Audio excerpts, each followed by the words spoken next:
একসময় ছাত্র দল করছে, ছাত্র রাজনীতি করছে, আজকে এই পর্যায়ে আসছে।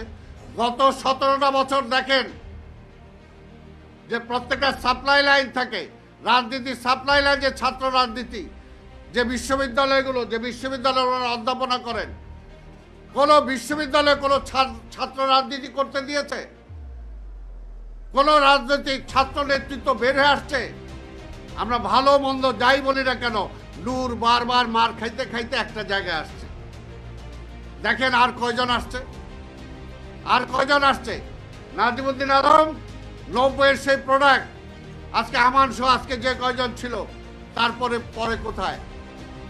কাজে সাপ্লাই লাইনটা বন্ধ করে দিচ্ছে। কারা বন্ধ করছে?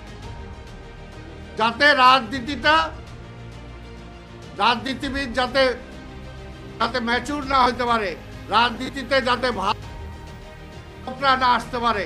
কারণ আমরা তো দেখছি আজকে যে ছাত্ররা আজকে রাজনীতিটাকে তারা পরিষ্কার করতে চাচ্ছে।